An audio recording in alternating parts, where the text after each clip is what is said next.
All right, hi everyone. Welcome to Mindgasms. Gonna do a book club chat with Dusty, aka the Woke Centrist, aka the Woke Primus, and I am Andrew, aka Slave Rebel Mindgasms.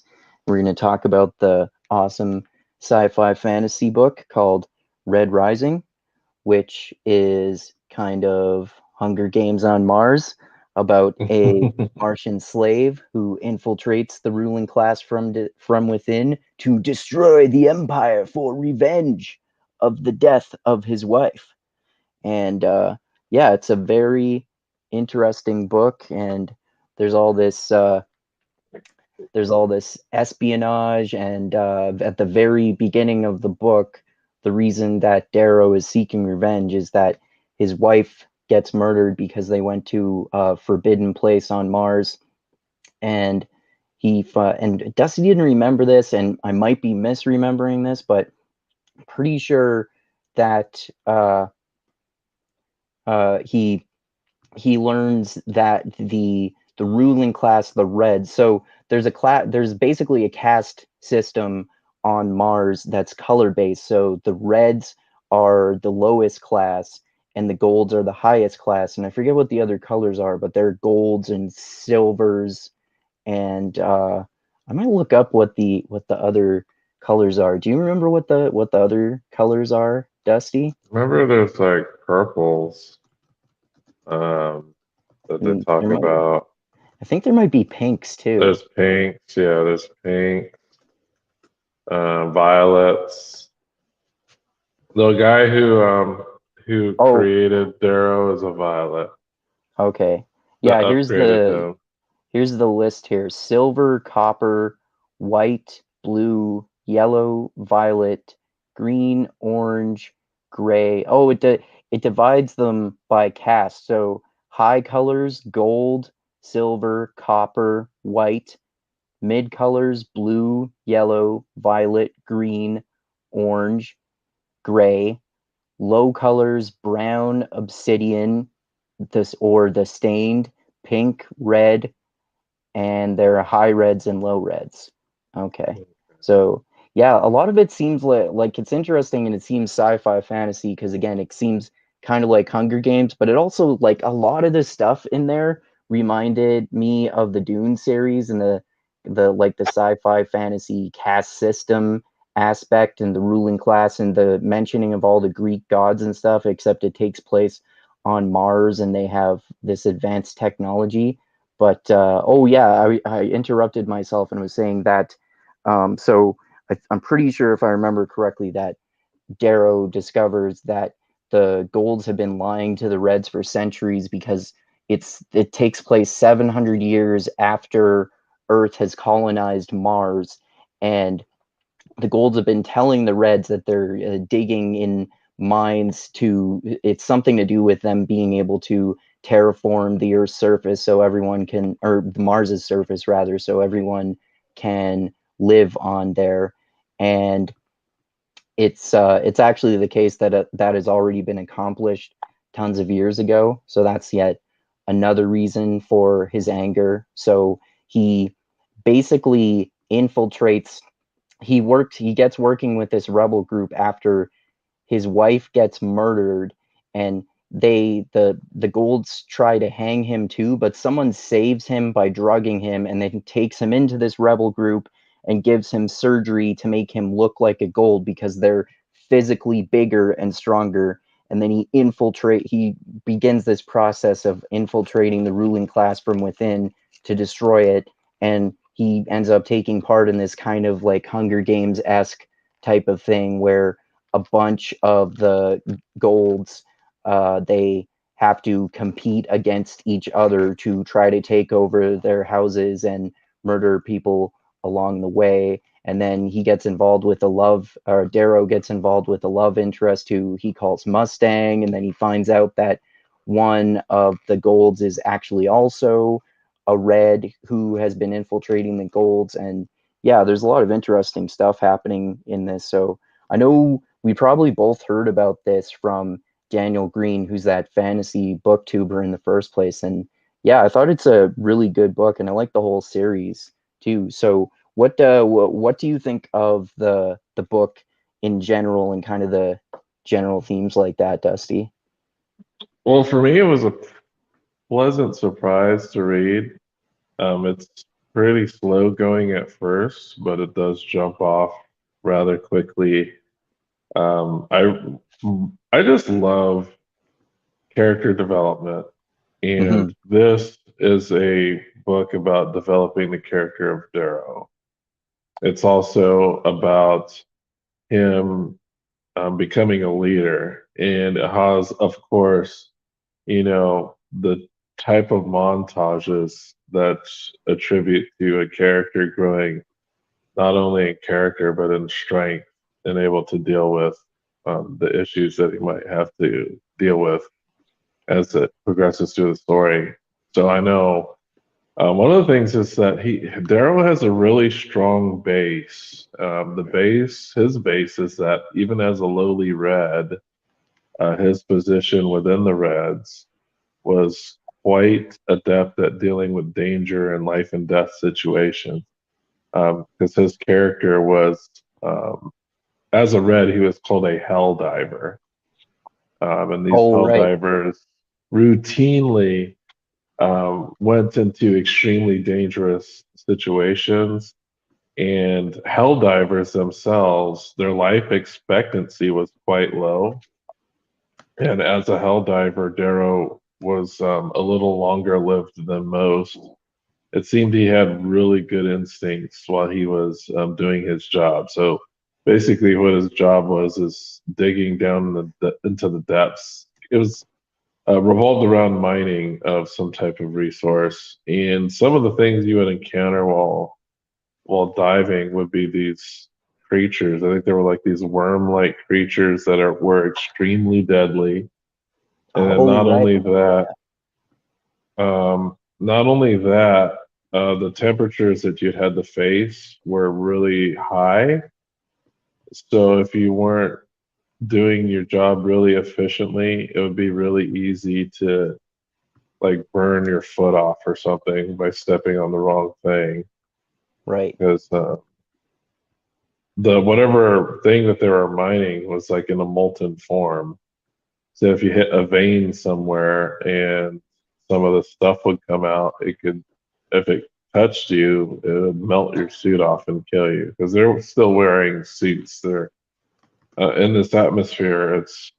This mining atmosphere has a bunch of deadly gases that they just can't breathe in.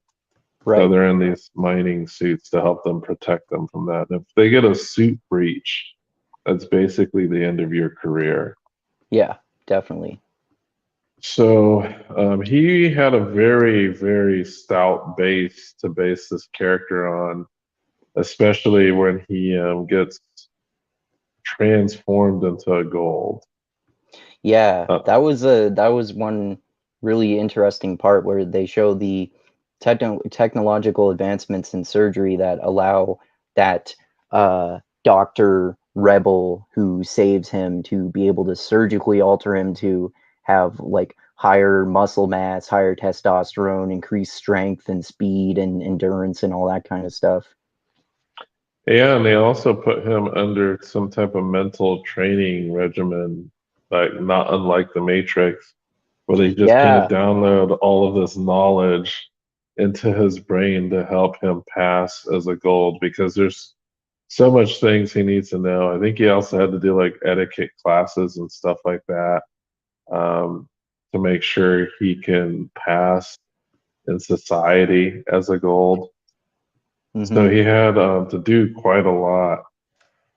So when he was made into a gold, he had that was just like the first step, is he had to ascend and get to a place where he can, like, as of this book, they don't tell him exactly what he needs to do, but they tell him that he needs to get into a good position into gold society. So he Hmm. has some conflicts within himself that he has to he kind of has to navigate at least by the end of the book. Because we do really get the sense that Darrow is like a really good character. He Hmm. tries to do the right thing whenever he can.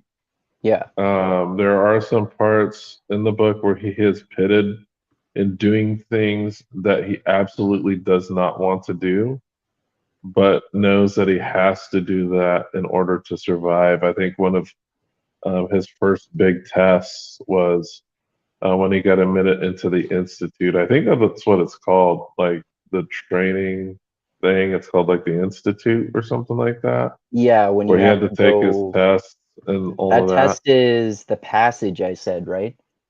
Yeah, the name of the test was the Yeah, passage. right. Um, so there's his real first big rude awakening was when he was abducted secretly in the night and thrust into a one-on-one. Well, I think first they kind of put him in like a isolation and confined, and I think they beat him too. Like all of the people who were in this test got beaten, Hmm. so he wasn't like physically in top form. And then they throw him in a cell with one other person, and they tell them that they have to basically whoever leaves this room alive will be will get to the next phase. Yeah, so like he has to challenge his moral compass and do things that are just morally reprehensible as part of his infiltrating the golds, because otherwise he'll fail in his mission. Right. So we get to see him struggle over that throughout the whole, at least the rest of the story. Uh, he obviously regrets it, but he knows it's either he had to do that or he would have died. Hmm. Um, and so yeah, that's one of the main moral, one of the first moral struggles he encounters. I know throughout the rest of the book, um, you don't really see him killing anybody because he would rather not do that. He's not about killing people, Yeah, but that was a first person, or if I'm not mistaken, the only person he had to kill in the book. he doesn't kill anyone else. Not that I could think of. Okay, I I must know be some other remembering. people die, but he doesn't actually kill anybody else. Okay, I must be remembering that from the other books, maybe. Have you read any of the other books yet, or just this one so far? No, I was going to Okay. read the other ones after we actually talked about this Yeah, that's a good idea. Yeah, when we're gonna do talk about the next one. Yeah, this is like I was saying, I think before we started this, and my opinion seems to be similar to that of other people, like the booktubers Daniel Green and Murphy Napier. We follow that. It seems like the books get progressively better with each one. The second one seems better than the first one, and the third one seems better than the second one, and then it kind of seems like the fourth one isn't as good, perhaps not as like definitely not as good as the third one, and then the fifth one gets better than that and is maybe about as good as the second or the third one. And I was just looking this up before we started, and it looks like there is a sixth one that is in the work, and it's kind of almost considered two separate trilogies, but it's really the same series. There are six, but it's like two separate phases of one series, kind of like how Brandon Sanderson talks about how the first five books of the Stormlight Archive are kind of one phase of a series, and then books 6 through 10 will be a second phase of the series, right? one. Well, if the books get better than what I've read, then I think I could only be excited about getting into the next book because Yeah, I thought yeah, this one was pretty good on yeah. its own. Yeah, definitely. I'm pretty sure I might double check this, but I think I gave this 4 stars. If not, I gave it 3 stars, and I gave book 2 and 3 4 stars. But I gave like I'm pretty sure I gave at least 3 out of 5 books in the series 4 stars, if not more than that. They're really good sci-fi fantasy books, and they're not as popular as Dune or things like that, so not as many people have heard about them. Well, I'd say it's more accessible than Dune because Dune can be somewhat inaccessible. One of my friends is trying to read Dune, and he just can't take all of the internal dialogue in Oh yeah, it's in like that it's like series. that's like 90% of the book too. It's someone says a dialogue line, and then you see their thoughts about what they're actually thinking. Yeah, it's and it can be confusing if you're not able to follow through because Dune, like the characters think on such a high level and they don't go into the minute details about their thoughts that you can get lost in Hmm. what they're actually trying to think about and do. Yeah, yeah, definitely. But this is a very straightforward, and from what I've read, I guess can be like bordering YA, but it's not like Harry Potter book one YA. Oh It's yeah, more like I Harry. was just thinking about that too in terms of like how I compared it to the Hunger Games, and I was just thinking that it's definitely not as YA as the Hunger Games. There's still a lot of brutal killing and violence and that kind of stuff. I would say it's definitely not YA, but it's also definitely not grim dark either. It's just like some dark shit happens for sure, but it's still, I would say, like general audience or adult book or something like that. Because there's like rape and murder and stuff like that. But um, And yeah, it's torture. not. Yeah, it's pretty heavy stuff that happens.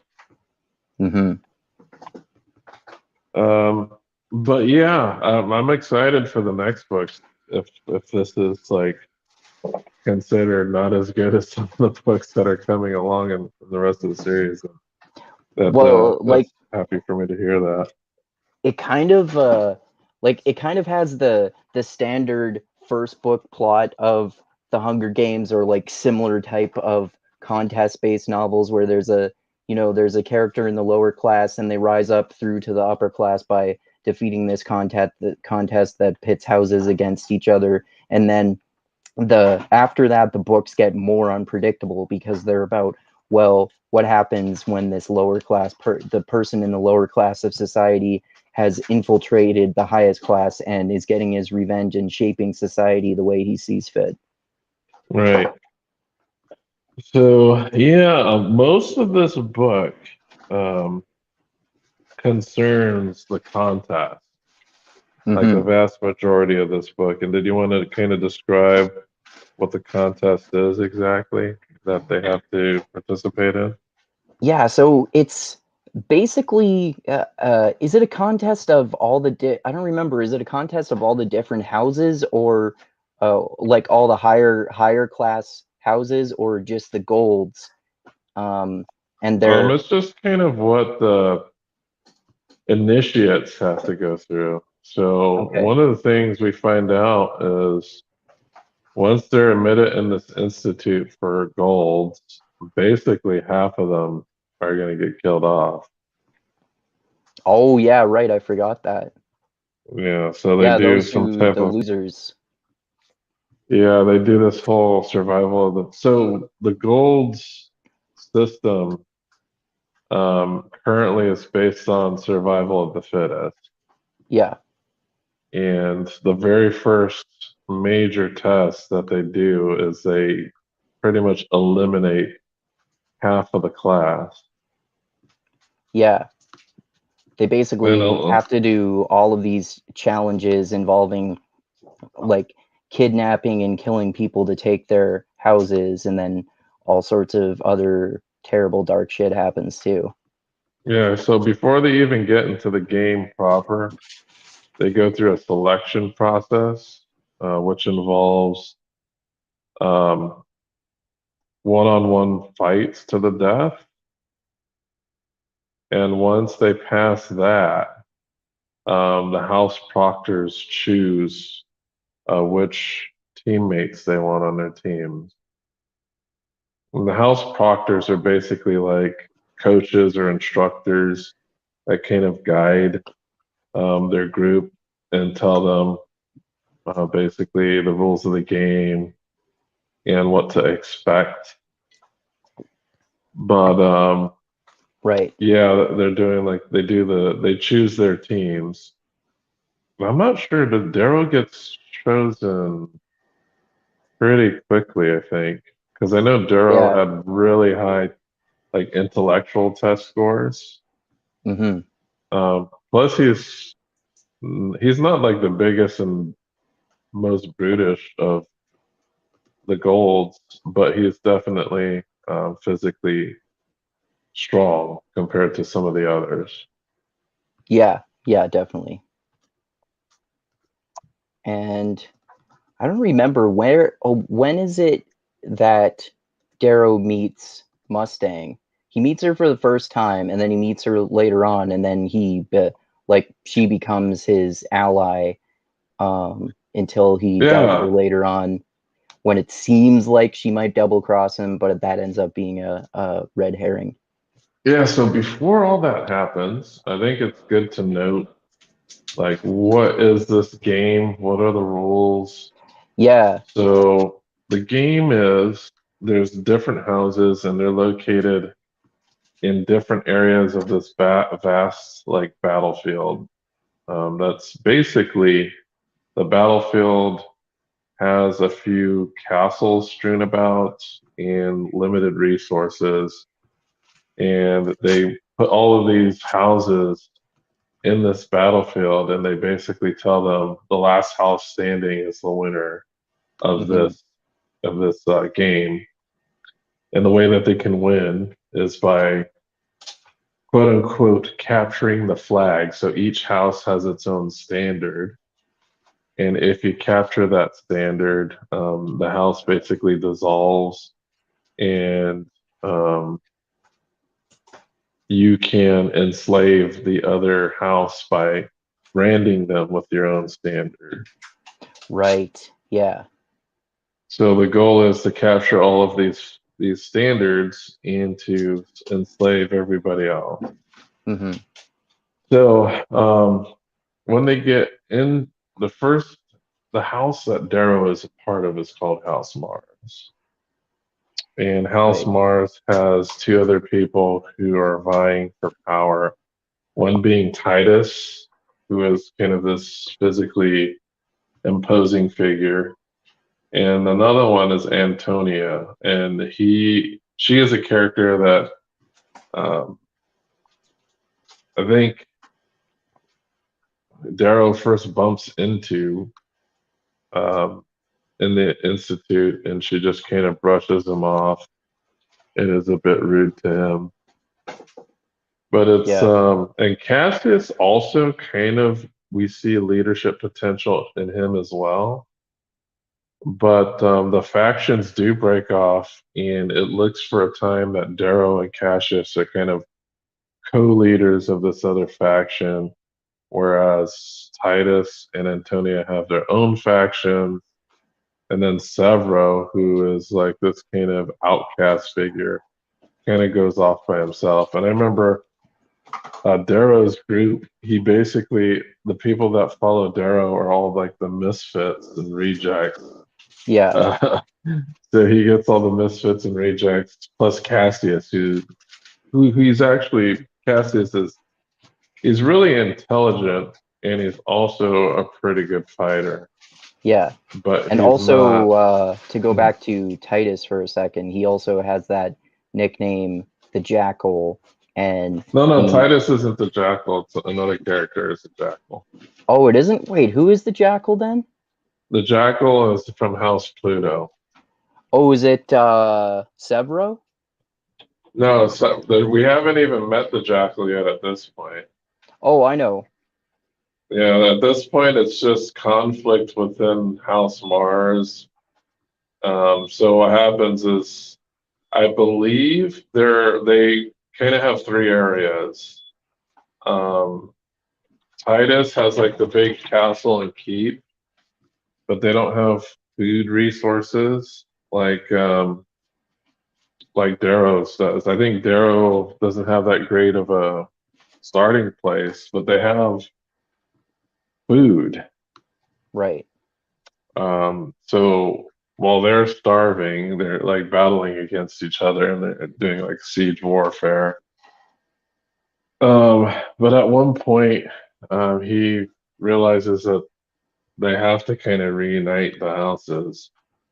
That and I think Titus does a raid and he captures some of Darrow's people, and I believe he rapes some of them, which is Yeah. horrific. Yeah. Yeah. He's become like we were talking too about how uh Darrow eventually finds out that Titus also is a red who started impersonating gold in order to infiltrate them, and then he becomes like this brutal butcher who basically just became a self-fulfilling prophecy of becoming what he was pretending to be. Right.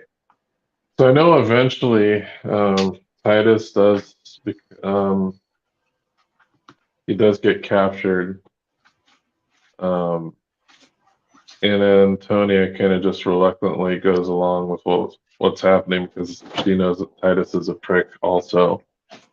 That's a Mustang, right, Antonio? No, Antonia is one of the other people in Mars who had their own faction. Oh, right, right. I think I Right. got confused because Mustang's real name also starts with an A. Yeah, the way that they deal with Titus is that um, Darrow gets help from Team Minerva to deal with Titus. Okay. And Team Minerva, their head is Mustang. Right, right, yeah. Team Minerva. Yeah, so after they help deal with Titus, Darrow goes back up to Team Minerva and he tries to negotiate with them. He ends up tricking them out of their own castle, which causes them to lose the contest. Well, Team Right, Minerva at that point. right. So there's a lot of stuff that happens. It's so chock full of backstabbery and combat. It's such an interesting thing. So Yeah, the combat and the technology involved with it is a really cool aspect of the book. yeah, because I know all the proctors are basically invincible and invisible, so they can observe what these kids are doing anytime they want. Right. And they're given different levels of technology. I know Darrow gets known as the Reaper because Yeah, he uses a sling blade in combat, yeah. um, Which is which is I was reading on the Wikipedia page too is interesting because that's a common weapon of the Reds, right? yeah, it's a red weapon that they're well versed in using. That's a really cool weapon too.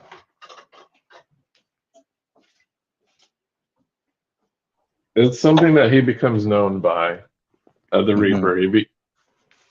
He becomes infamous kind of after he deals with Mustang, Hmm. but things start to happen where when he becomes infamous, he catches the ire of the Jackal, Right. and the Jackal uses his influence to try to curtail the Reaper. So one of the things we talked about, or I don't know if we mentioned, because we did mention this before we started the stream. Cassius ends up being a really good friend to Darrow. Yeah. One of the things that I don't think we mentioned is that in that polling where they had to pit everybody one on one against each other, Yeah. Darrow was pitted against Cassius' brother Julian. and Darrow did kill Cassius' brother. Thing is that nobody knows who kills Cassius' brother, and there was a point where there was a point where the team on Mars, they talk about, or at least everyone is asked, "Oh, who did you kill? Oh, who did you kill?" And they tried to make it look like Titus was the one who killed Julian, and I think they even questioned him directly, and he lied about it. So once Darrow figures out that Titus is a red, he Right. has to execute him, else his secret will be known. At least Titus's secret would be known, or either or his. So he couldn't let Titus live, knowing that Titus knew that Darrow was also a red in disguise.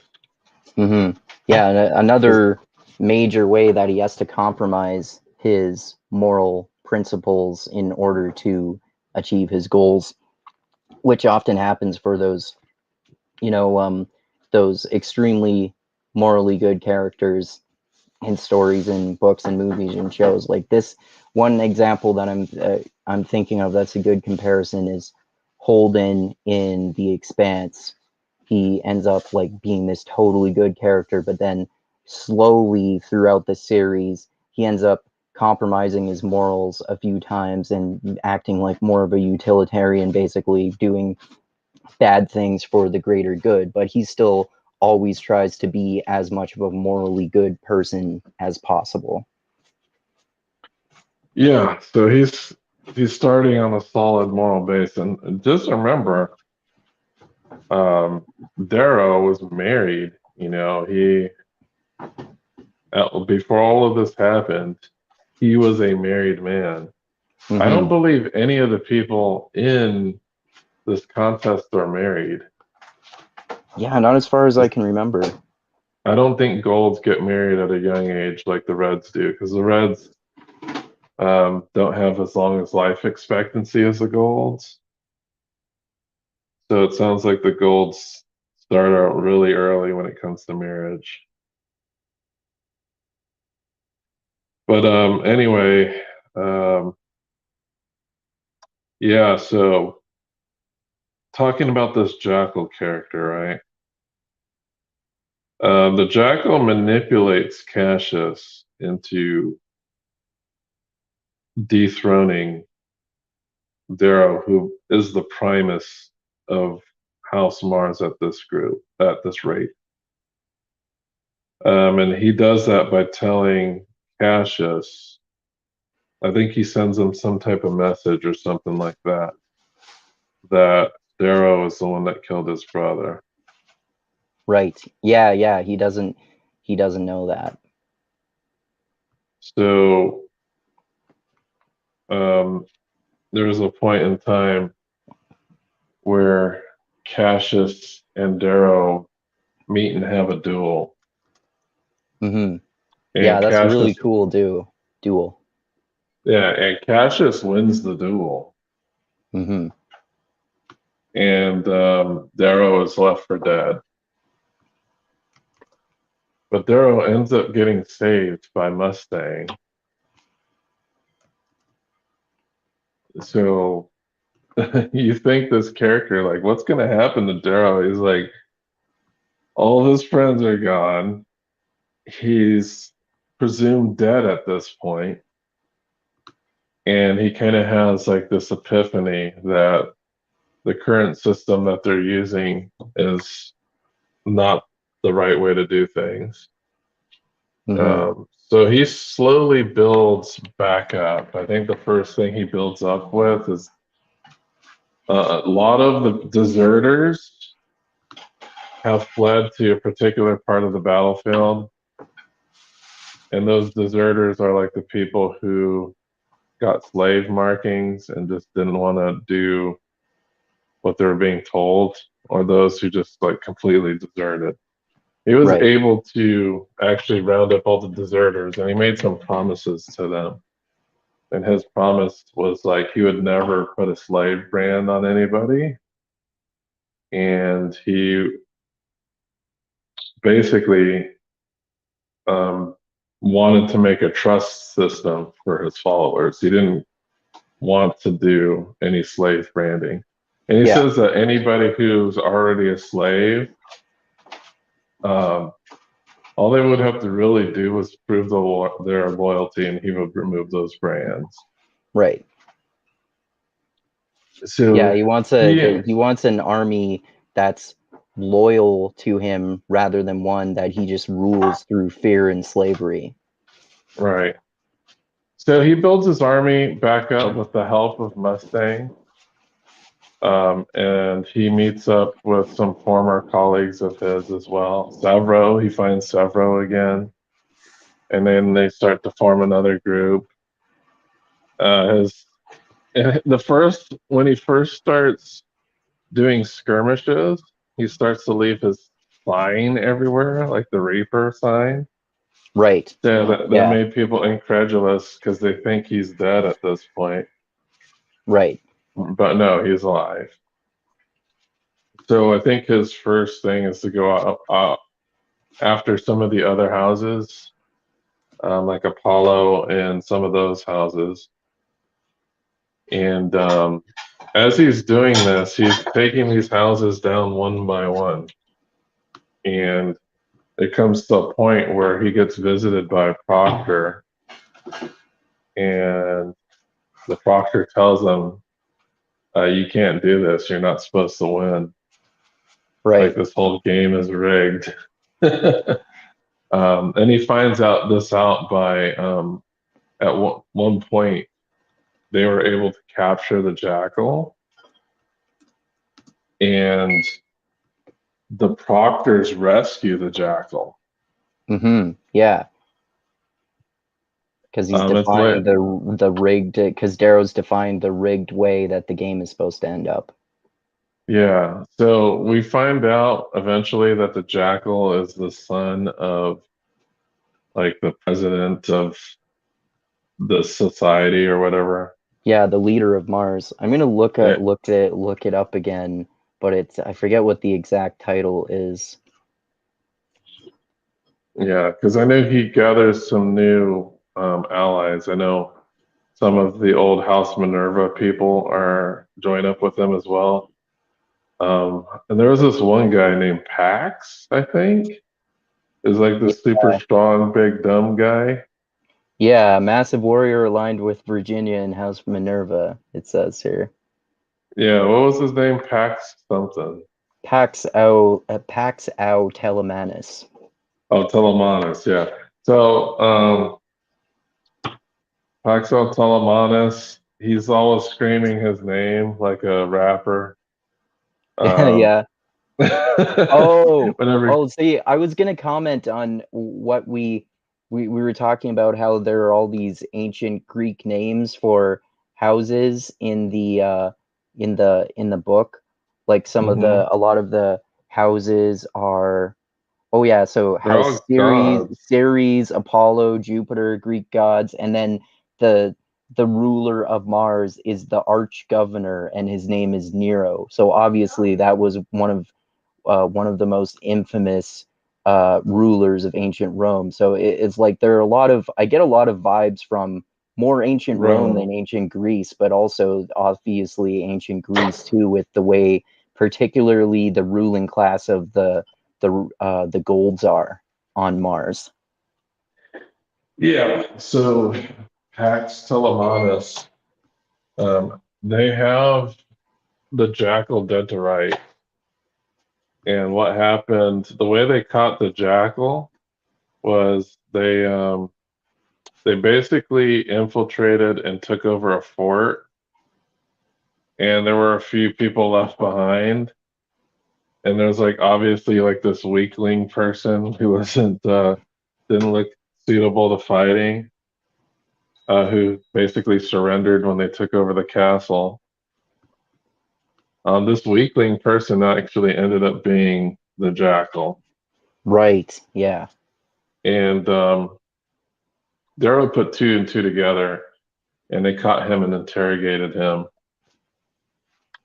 And I think one of the crazy things he said is if you cut off your hand, you'll be free to go or something like that. Yeah, I remember seeing that. Yeah, if you cut off your hand, you'll be free to go. And then he ends up doing that. He cuts off his own hand in order to free himself.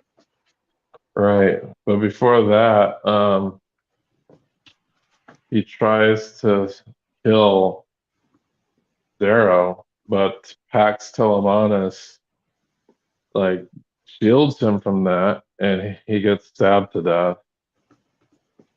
Yeah, And the jackal flees, and he gets rescued by some of the other proctors who are not right. supposed to interfere in this way at all. But they're only interfering because Titus is supposed to survive, right? Well, the jackal, yeah, he's The supposed to Jackal. Yeah, win. not Titus, not Titus. Yeah, because he's like the son of the governor or whatever. The son of the So, arch governor Nero, right? yeah. Yeah. So this kind of shakes Darrow up quite a bit, because now he knows that this shit is rigged to hell, and he wants to try to put a stop to it. Well, Yeah. he also figures out that I don't know who told who. He has a conversation with his own proctor. I think his name is Filchner or something like that. And then, in order to get a one up on the proctors, he captures Filchner and steals his gear. And all of the proctors have like this gear that allows them to like fly. They have like jet belts or anti-grav belts or boots or something like Yeah, that. they I have think jet it's the boots. boots. They have jet boots. Yeah. And they have like That's good. That's a some cool technology they have, and they have like these power fists or something too, right? yeah, like these like powered fist gauntlets that also stun people, and they have like some super effective shielding and armor. And they fight So with he, like bladed weapons too, which is another cool sci-fi fantasy aspect of it, similar to Darrow's weapon too. yeah, they have like these special swords that are supposed to like cut through anything basically. Hmm. And the only way you can stop them is by having the same type of technology, the shielding technology. But yeah, they throw their proctor into a cell, and then that's when he tells them that his son Severo is on their team. So he's like totally willing to help, but he knows he's going to get shit for what's going to happen.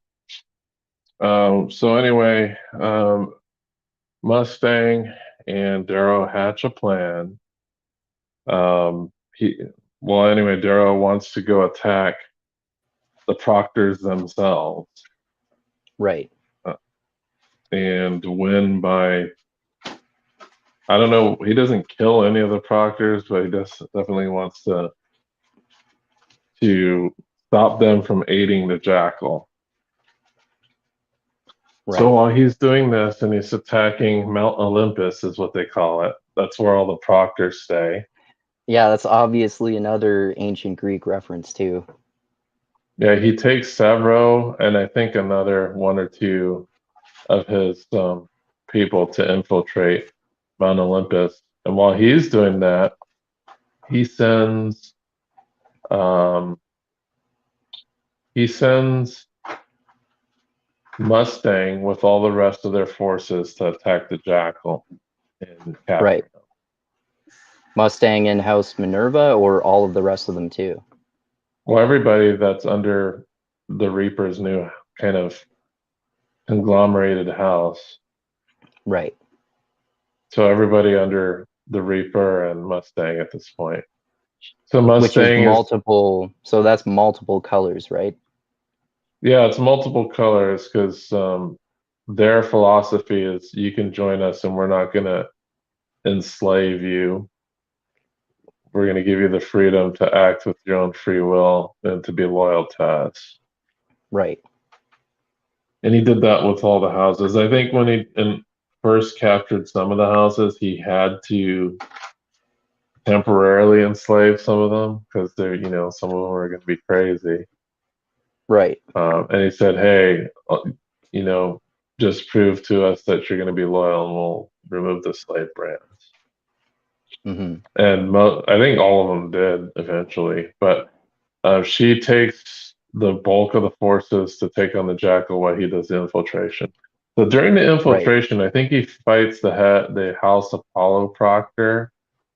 And that Proctor tells him, hey, your girlfriend Mustang, that's the Jackal's brother, right? Mm-hmm. So this like And it's really messes with his head and it's when he also finds this out. she's also the twin sister of, I forget who it was, The Jackal, but yeah, the twin sister of Must the Jackal. yeah, Mustang is the Jackal's twin sister. Yeah. So, So you she's know, also uh she's also the daughter of the Arch Governor Nero. right. So this, because he's kind of developed romantic feelings for her, Mm-hmm. and this puts everything in doubt. He's like, he thinks Thought that she's gonna betray me. yeah, he thinks that sending her on this task was like the biggest mistake that he's ever made, and that this Mm-hmm. is going to be a disaster. Yeah. Um, so she ends up coming back and she says, look who I have captured. And she has the Jackal captured. Yep. And he was kind of stunned because that's not what he was expecting. Yeah, definitely. So she kind of explains, like, after being confronted with the fact that the Jackal is her brother, she's like, yeah, I kind of hate him. And I kind of hate my dad. So, yeah, I'm not like them at all. And you could kind of see how she isn't, right? Because throughout the Mm-hmm. story, we could see that she also has a very good moral compass as well. Yeah, Um, definitely. and she's the one that kind of pushed Darrow into saying, hey, we cannot win by enslaving everybody. They have to Oh have the yeah, I freedom to forgot choose that. to follow us. So she Yeah, has I some forgot really that he good was moral. so yeah, I forgot that he was so like motivated by revenge that he wanted to be more violent and she convinced him otherwise. Yeah, because remember, there's a first test. Where we test her morality is very interesting because this is what happens. After she saves Darrow, she gets sick and really weak. And I think there's a few of the outcasts come to them and they had beaten her and they had Yeah. beaten her very badly. And I believe they were about to rape her, if I'm not mistaken. I don't remember if there was any rape involved, but I do remember that she got beaten by these two. Yeah. And Darrow was about to, I don't know if he was about to kill him, but he was going to hurt them very badly. Mm-hmm. And she said no. She told him, don't do it. I don't want you to kill these people. I don't want you to take revenge on them because um, she didn't want to see him turn into a monster, basically.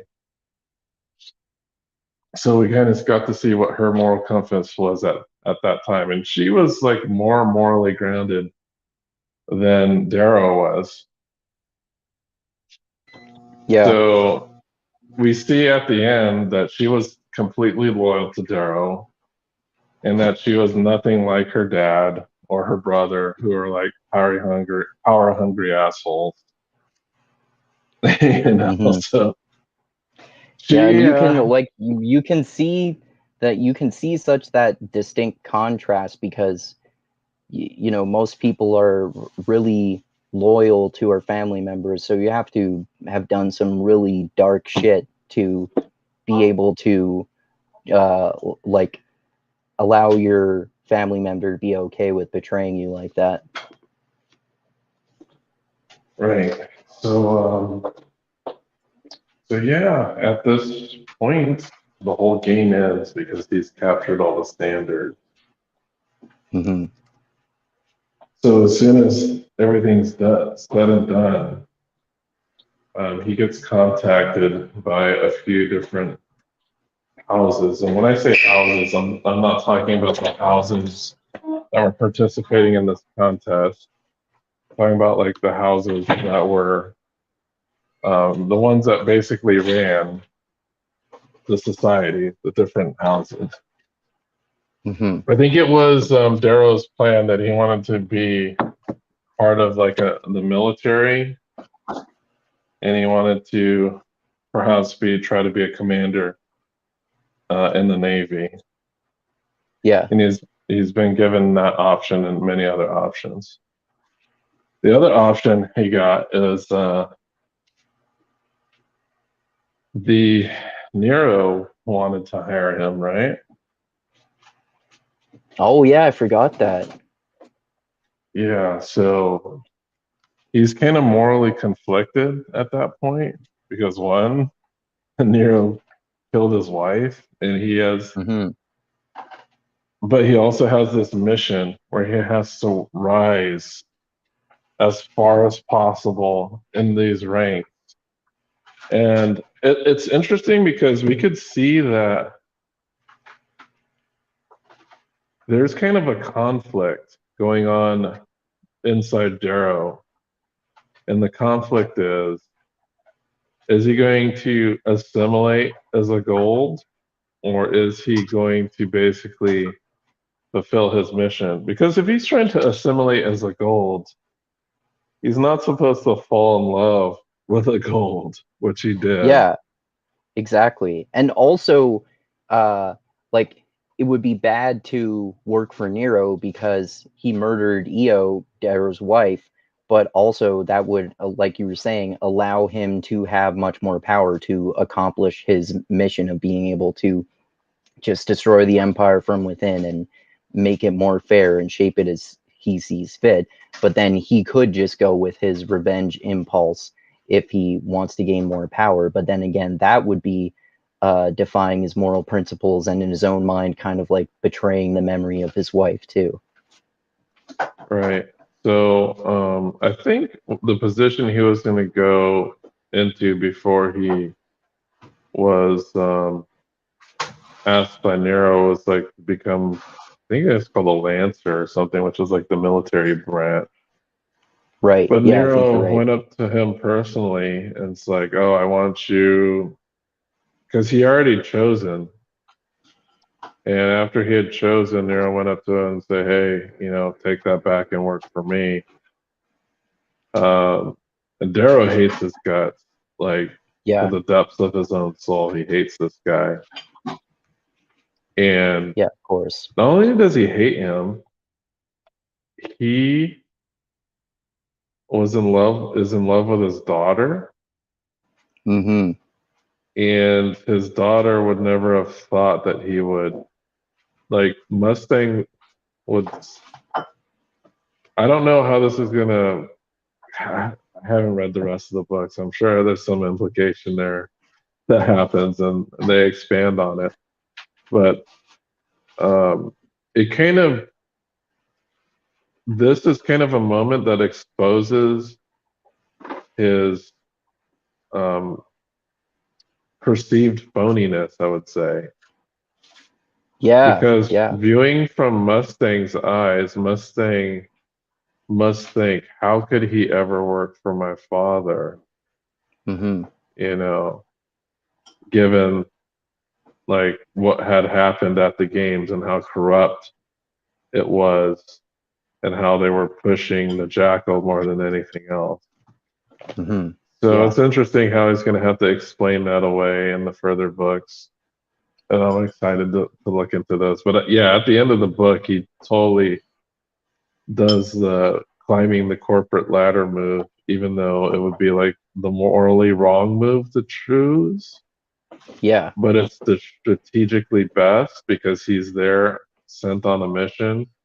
And at that point, he does realize that that's the reason why he's there. So he chooses the mission over how he really feels. Because if he really, like, if he went and chose based on feelings, he definitely would not have chosen to work with the arch governor or whatever his name is.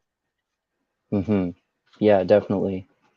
And it's But like that's even that's complicated morally too, because it's a morally bad thing to work for Nero because Nero murdered his wife. But also, if like I said, if he doesn't do that, then he can't accomplish the mission that he set out for in order to get revenge for his wife's murder. So it's like, which do you want to prioritize? And then he chooses the mission that he got motivated to do because of getting revenge for his wife's murder. right. So yeah, it ends really interestingly. Like it was a twist for sure that I wasn't expecting. Um, but yeah, I'm really Yeah, excited to now start the next book and see how that goes. I guess I'd have to start it after I'm done with the satanic verses. But I think yeah, we'll that's talk what about that soon. yeah, I'll have to check that out after the satanic verses, which I'm going to have a book chat on my channel about, and I think it should be interesting considering the current events. It's like, oh, Yeah, if there's ever a motivating factor for me to read this, I guess I'll go ahead and read it now. yeah, definitely. Yeah, we were talking before we started. We're gonna people when we do that should check out your channel where we're gonna talk about Salman Rushdie's satanic verses. And of course, unfortunately, he got stabbed the other day, and apparently, I haven't looked into this much, but Sam Harris and Bill Maher are doing their militant atheist thing of blaming Islam for it. And apparently, I just saw earlier that it looks like, fortunately, Salman Rushdie seems to be in recovery, and it seems like he'll be okay and he'll survive. So that's really good, obviously. Yeah, he's not on the ventilator anymore. I don't know what the status is on his eye because his eye was punctured, so I don't know if Okay. we're going to be able to save it. But man, that's pretty fucked up what happened to him. I don't know. It's just ignorance of people going way too far. Yeah. Yeah, definitely. It's like a modern day, like witch burning. Yeah. Yeah, exactly. And you were saying too that you started reading the book and it doesn't seem like there's even anything to get upset about, and this tends to unfortunately often be the case, that probably a lot of the people who are mad about it haven't even read it, and that Yeah, tends to so far happen. from what it's a freaking fictional novel. Like, I just don't get. Well, maybe I don't know. Maybe there's some stuff in there that's like, because I know one of the things that incenses Muslims are any depictions of the Prophet Muhammad and stuff like that. I have no idea if there's anything like that in this book so far, but I don't know. I have to see. Yeah, yeah, and like we were talking before we started this about how that tends to often be the case, unfortunately. Like for example, people I talk about how people strawman Foucault all the time, and and even think that he's a pedophile based on no evidence, and none of these public intellectuals like Jordan Peterson clearly have ever read any of Foucault's work. And then a lot of the people who agree with James Lindsay's ridiculous crackpot cherry picking bullshit theories about postmodernism and critical theory and critical race theory, etc. A lot of those people haven't even read Cynical Theories, which is his actual book form theory, along with Helen Pluckrose about it. So, and then with Jordan Peterson, especially, people are really culty about him, and I'm not as critical of him as I am as some people are. But whenever I criticize him, people clearly just haven't read anything that I'm talking about that he clearly hasn't read, like Foucault or anything to do with critical theory or critical race theory, etc. Right. So Yeah.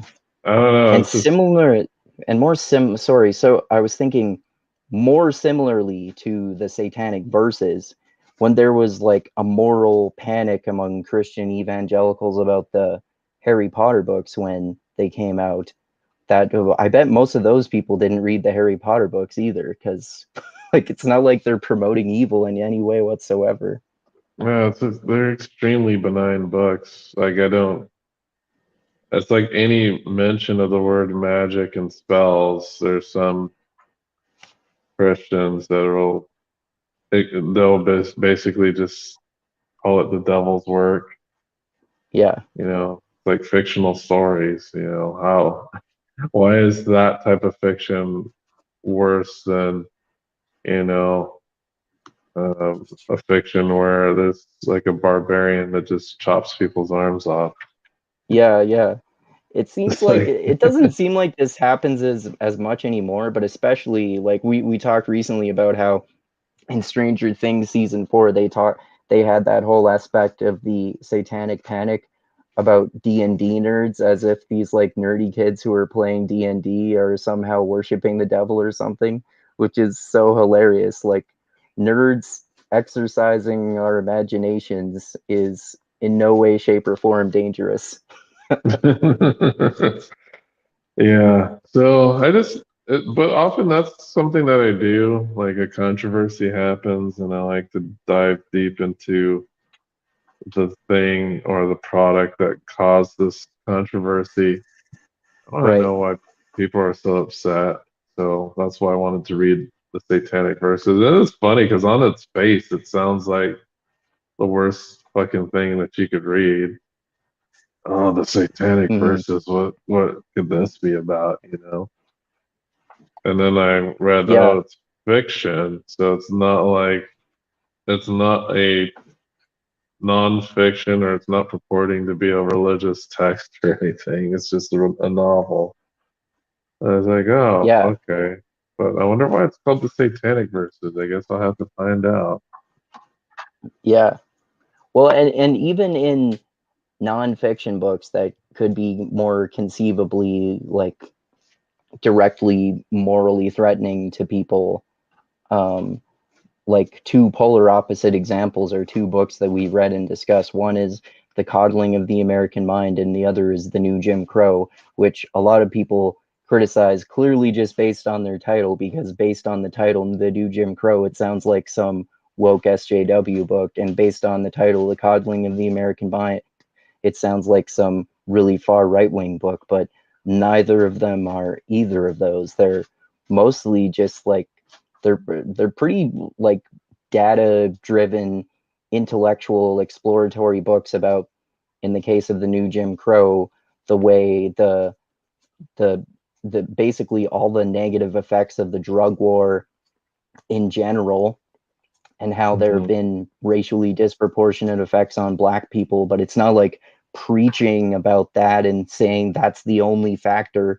And in The Coddling of the American Mind, it's all about how, college students are getting more woke, and Jonathan Haidt and Greg Lukianoff link this to basically helicopter parenting culture that has been more and more prevalent in more recent decades, and Yeah, social like media.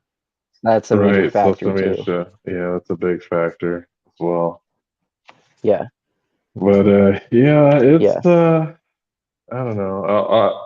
I have only listened to about an hour of this book so far, and it's like really weird. Obviously the characters are like Indian and they live in the UK. In the audiobook, like the Indian characters are have like Indian voice affectations, and Okay. one of the characters is like an ex Bollywood actor, and the Oh, other okay. character, yeah, it's like the main character is Indian. So who used to be a Muslim or something like that. That's pretty. It's a Okay. pretty weird book so far. It kind of reminds me a little bit of American Gods, except like more satirical Oh, okay. and harder to follow. Uh, Okay. you'll see. You'll see just by the opening. It's like, oh, this is weird. This is a very weird opening. But it's not really Okay. spoiling much, but the whole opening, like the whole first chapter, um, is about some two dudes who are falling out of a jet that was hijacked and it blew up, and they're falling to the earth, and there's some type of magical intervention that happens that's linked to like a particular deity. That's an interesting way to start a book. Cool. Yeah, it's really weird. I was like, man, this is like weird. And the characters start contemplating their life as well because they're like falling from a plane, and of course, you know, that obviously they think they're about to die, Right. and they're like in such a mental state that it seems like also they start hallucinating, possibly. Oh, Because I okay. don't know if they're hallucinating, if they're experiencing reality. Like that's what I meant. Like that, it's kind of hard to follow a little bit. Okay. But you'll see once you start it, that first chapter, it's like, wow, this is some weird stuff. Okay. But apparently Yeah. the genre of this book is called magical realism, Oh, which is a interesting. particular it's a particular fantasy genre that I don't think I have much experience in. Yeah, I don't think I do either. You know, so it's an interesting experience so far. Cool. All All right. right.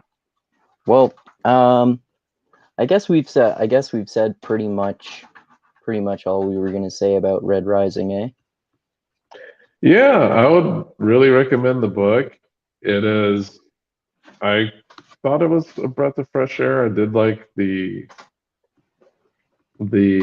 I don't know, it felt like a video game to me, to be honest. Yeah, Like the yeah, whole, it's really fast and action packed, and but it's not like exhausting either. You can still process the things that are happening, and there are a hell of a lot of events that happen, and like as we were describing, a lot of stuff to do with corruption and betrayal and romance and a love interest, and then combine that with all of this brutality and war and the character adapting his morals and adapting to the different cultures of the different houses in this caste system.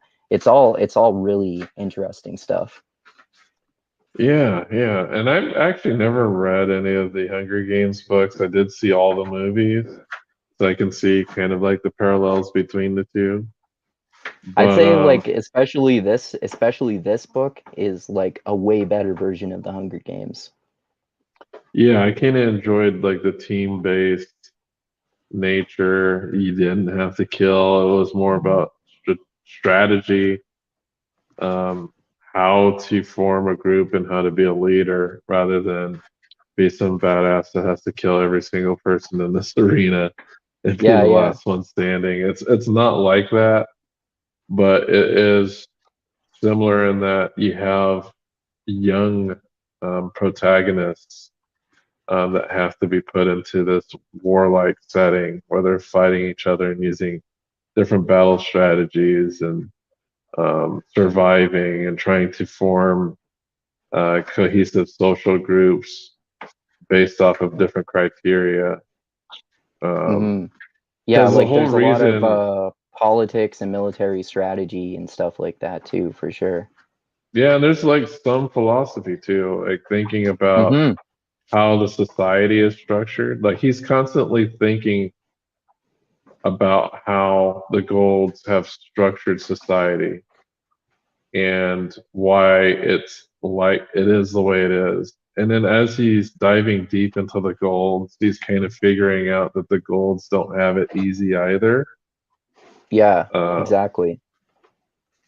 and then he's kind of conflicted and thinking about, well, how can I do it better than the current status quo? And he's having trouble figuring that out as well. Hmm. And trying to play Yeah, by the rules. But he finds out that the rules are completely corrupted. So he doesn't really yeah, get to see. He uses a pretty interesting strategy that is unorthodox to unite the houses, but we have to see if that works. Like what he's going to try to yeah, do as somebody who's coming up in the golds. So that'll be interesting to check out. definitely. Yeah, actually, the actually ruling and actually having power is always like always difficult. And then there's that aspect of the burden of rulership and how difficult it actually is to make changes, how much more difficult than you would expect. And then, they have that aspect like you were talking alluding to there of how when people have political power, they almost all of them almost inevitably get corrupted by power. So Hmm. yeah, there are lots of interesting political and philosophical and moral concepts that are explored, and the psychology of Darrow in relation to all of those too, of course. Right, right. Interesting stuff. I enjoyed the book, and I would highly recommend it for anybody that's really interested in the fantasy and sci-fi genre. Um, Yeah, yeah, me too. I would say anyone watching this, if you like sci-fi or fantasy, and like if you like the Dune books or Hunger Games, or just sci-fi in general, it's definitely worth checking out. yeah, so if I were the if this was sci-fi, I would say its leaning at least is more political than it is, anything else. Because I can tell they're that's what they're setting up here. Hmm. And they also employ those types of things here in this game. So it's about politics and maneuvering rather than being an ultimate badass in battle, which I can't say Darrow is bad at, but he's not the strongest or fastest person um, in the universe. Like there's a bunch of people who are stronger, smarter, and faster than he is. But it's all about being able to maneuver, outsmart, outmaneuver people, it's like a chess game and Yeah, trying to outmaneuver people. So it's interesting in that way that it's trying to be more intellectual than being like testosterone in your face type of deal. yeah. Yeah, in that way, it's kind of like more like Game of Thrones, just in terms of the political aspects, but not in terms of the grimdark aspects. And I was also thinking too, other than those political aspects, which remind people of fantasy and sci-fi fantasy, like Game of Thrones and like Dune. Other than that, I would say after the first book, the each book also slowly progresses in the direction of increasing the sci-fi aspects, and so it becomes more sci-fi and more straight up sci-fi and less sci-fi fantasy in that way, to the point where there are even eventually things like spaceship battles and shit like that. So yeah, Well, it sounds it's like a at really this cool series. level, they're like reverting, Yeah, um, reverting the sci-fi technology because they make them fight in a fantasy-esque ways. We're talking like swords and yeah, horses, and yeah, because nobody exactly. has guns Yeah, in this yeah, test. swords and stuff too. Yeah, So yeah, I'm yeah, excited to see where this series goes. yeah, yeah. Me too, man. So yeah, everyone watching this, definitely check it out. It's a really worthwhile book to read, and it's one of my favorite sci-fi fantasy series. I would say it's like right up there. I like it like roughly as much as the Dune series. I would say if we're comparing it to other sci-fi fantasy series, definitely worth reading. I'd give it, I think, 4 out of 5 stars. How many stars did you give it, Dusty? I don't remember, but that sounds roughly correct. All right. That I All right. give it 4 or 5 stars. I'm not quite sure, but it was above average for sure. Oh, you're breaking up and roboting a bit there. I was saying that I definitely gave it an above average rating. I'm not sure if it was Okay. 4 or 5 stars, but I Oh, think cool. it was 4, I believe. But I really enjoyed it though. Yeah. Yeah, it's definitely good, man. All right. So yeah, everyone watching this, if hopefully you've already read it, but if you haven't, we've given some spoilers, but we definitely barely scratched the surface of what goes on in the novel. So definitely read it. And yeah, look forward to our future chats that Dusty and I will do in this series. We're going to keep this as the series that we will do for we'll do these book discussions as backup chats if someone else we're doing a podcast with ends up not being able to do it, as happened tonight. So, yeah, look forward to those future book discussions on the future Red Rising books. And yeah, also check out on Dusty's channel next week. We're going to do talk about the first half of a series called a documentary series slash reality show called the OCD Project, which is about basically a bunch of people with different types of OCD going in a house to where one of the world's most renowned psychiatrists is trying to help them defeat their OCD, which Dusty had the great idea to talk about because I have OCD. So that'll be really interesting to discuss. And yeah, hopefully next week we can finally do that reversing road discussion on the documentary about the decades long process of evangelical Christian groups like the moral majority pressuring Republicans to the point that led to Roe versus Wade being returned recently. Hopefully, we can do that next week. And check out my last video on James Lindsay getting permanently banned from Twitter for saying okay to child sexualization specialists because he was bullying trans people and trans activists and calling them groomers and shit like that.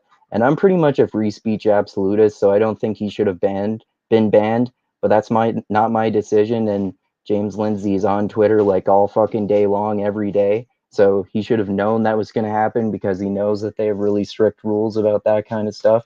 So I don't think he should have gotten banned, but it's his own fault that he got banned. So check that out as well.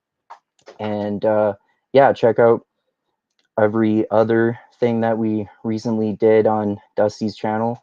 I don't know if you did another video last night, Dusty, but the last one of your solo take videos that I watched was you talking about the Alex Jones trial. So check that out as well. Yeah, the And Jones trial is the last one I talked about. I planned on doing a Rushdie episode, but it might be that I might not have enough time to do it like this weekend. okay. So if I Yeah, I get might to do. it, it might happen later this week.